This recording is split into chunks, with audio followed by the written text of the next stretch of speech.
Well, hello again. So, the gun debate, man, it is up in flames. It is everywhere.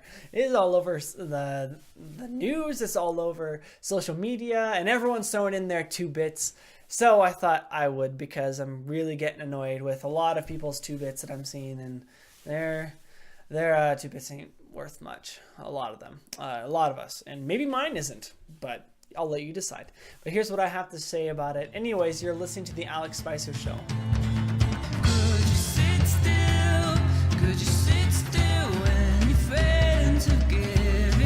All right, so here we are with the whole gun debate because last week some sick child decides to go to his high school and kill people. 17 people die and other people are injured. You know, I have to start off by saying I honestly cannot relate to someone who has lost a loved one in such a horrific, tragic event. I can't relate to that. Most of us can't. Thank goodness most of us cannot. But we can't relate to losing a loved one in that way. But that being said, that doesn't change facts. That doesn't change reason. That doesn't influence, that doesn't affect who can or cannot discuss the topic. That it's a totally false idea that you can't discuss these things if you didn't experience it yourself. That really we should only allow those who experience who go through these things to dictate for everyone else what the laws should be, what we should do about it. Because I mean this. You're creating group identity, more group identity. You know, like another group who are special sort of victims who have been through this experience, giving them control over everyone else. And this is, the whole progressive thing to create, group identity, and using creating politics where nothing really matters. Your opinion doesn't matter. You're not of value, and no one can value what you have to say on it if you haven't experienced it directly. And this applies to race, inexperience, whatever else. But the truth is, we are a democratic republic. We all of our voices matter, and we do need to discuss these things. And getting down to it, I'm just so disgusted to see the progressive left use the victims in these experiences to push their agenda, to push it further. The road that they try to head us on really does end up leading, because it's the same road that a lot of other totalitarian governments have led. They don't start off totalitarian, but they get there, and it always leads to the same thing, which is the disarmament of all the people. And all it does is it just screws everyone else over. It really does. It ruins it for everyone else. Because then you end up with everyone who is unarmed, and then you have the government who's more capable of now violating more of your rights, but you also have those who are evil, who are going to do bad things, who are just going to continue to do bad things. Now, this is there are a couple of points I want to make about gun laws, this whole gun debate. Sorry, not gun laws, but the whole gun debate thing. The very first thing is that we need to actually hold accountable those who are responsible for this event. The number one person responsible is the shooter himself. Not the gun, the shooter. Hold him responsible. It's not the NRA, it's not Republicans, it is the shooter. He's the one responsible for this. So let's stop pointing fingers at everything else, because it is beyond idiotic, and also it's quite despicable to do so. This shooter, this boy, is the one responsible. Now, there's also a little bit of responsibility, actually a large bit of responsibility, on the FBI and on the police department, who were warned about this person, they knew about him, and they didn't take the necessary steps to prevent this sort of thing from happening. And this isn't the first time this has happened. This happened when the Sutherland Springs shooter killed all those people in a church. He was in the Air Force, he had domestic violence, something on his record that would actually red flag you and never allow you to obtain weapons, but for some reason the Air Force never reported it. So that way, when he went to go buy guns, they did the background check, there was no red flags. So he got the guns, he got the weapons he wanted to perform his heinous acts. So it doesn't make sense at all to try to give government more control, more power over us, especially when it comes to weapons, when they're not, and pass more restrictions when they're not even going to fulfill their duties to enable those restrictions to protect the rest of us. So we do need to just make sure that we're holding the right people accountable. Those who are responsible. And it's not the NRA, it's not Republicans, it's not Hicks, it's the person who chose to do it. And then those who knew about it and did nothing about it. Now, the other point about this whole gun debate that I have is that government is actually very responsible for all of these deaths. And also for the deaths of people and all these other shootings that take place, especially in schools. For school shootings, government really is to blame. And I'm talking about local, state, federal. Whenever the government chooses to create a gun-free zone, whenever they choose to rob you of your right to defend your own life, you have the right to life. You also have the right to defend that life, and you have the right specifically to defend that right with a weapon.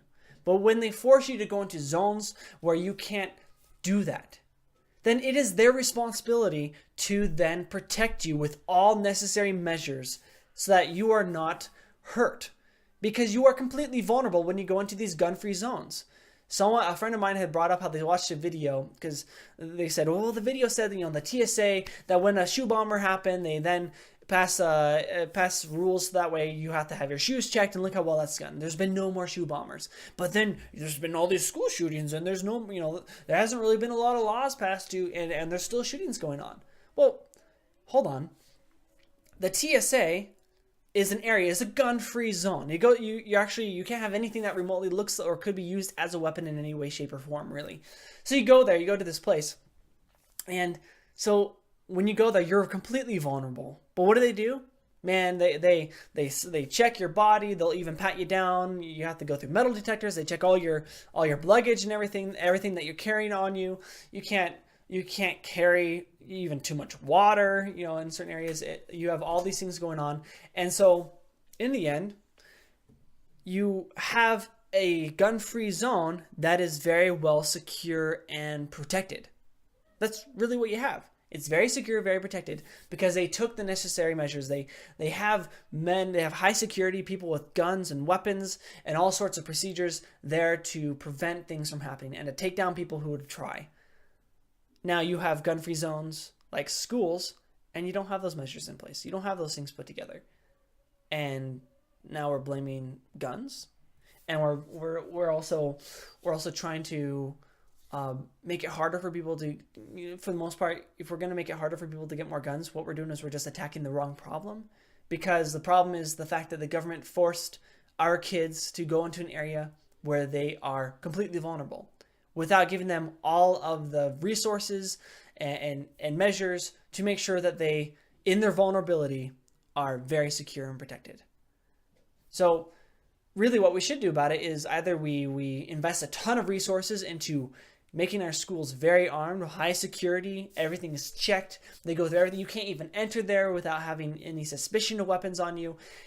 Or, and the thing is that would take a lot of resources, and I think it would be a waste of money, or we could just allow people to exercise the Second Amendment.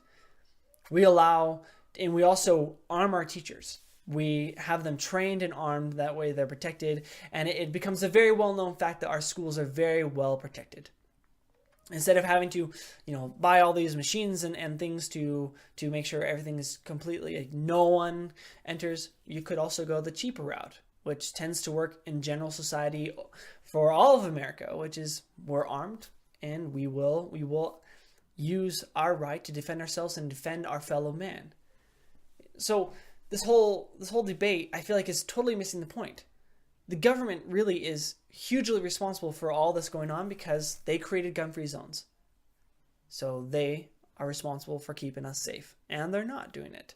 So stop attacking, stop doing things that harm and ruin things for the rest of society, for the rest of all the other civilians out there, just because the government is not doing its job. Whether it's catching them because they've been reported, which they didn't do, or whether it's having enough safety precautions and measures set up around these gun-free areas to protect our children.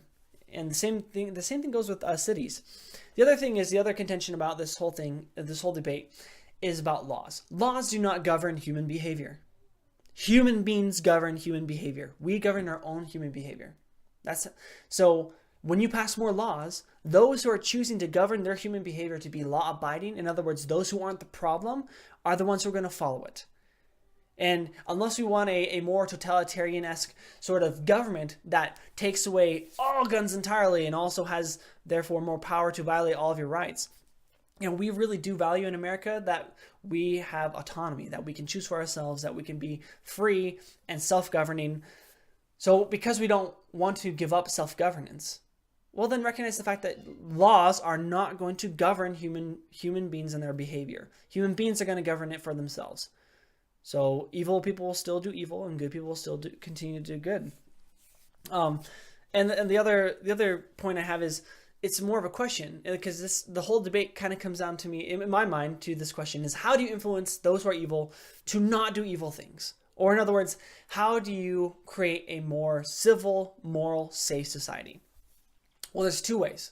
Actually, you need both. You can't have one or the other. The first one is religion. You need to have religion influencing people to be civil, moral, and good to one another. That you can't have morality without religious influence, because religion teaches us the proper principles and things to believe and live by that make us moral, make us civil. If you don't believe that, do your research. Read my book, or read the farewell address by George Washington, where he said that national morality cannot be maintained without religion. In experience and reason forbid us to expect that national morality will subsist without religious principle. You need religion in there. The second thing is, you need to allow people to boldly exercise their rights.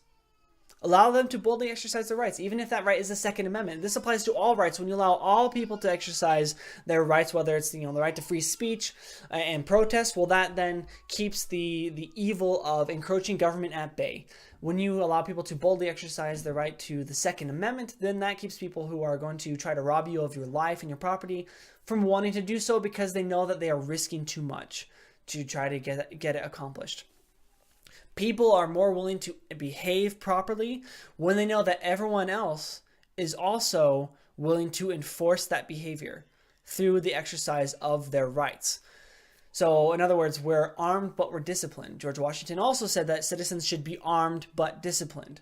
Stop demonizing guns. Stop having this stupid culture where guns are the problem, right? Guns are not the one ring in Lord of the Rings. Are we treated like it's the one ring? You sit on a table, we're looking at it like, oh, gun, you're so evil.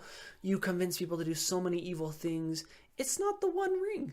It's not the one ring. Really, it in the books and in the movies, it had the essence of Sauron in it, and so when you had it, you wanted to do bad things. It was corrupting. It was a corrupting influence, and just being around it, it would actually literally draw evil towards it. It would draw the Nazgul and all these other evil towards it. It wanted it. That's not guns. We're not talking about the One Ring.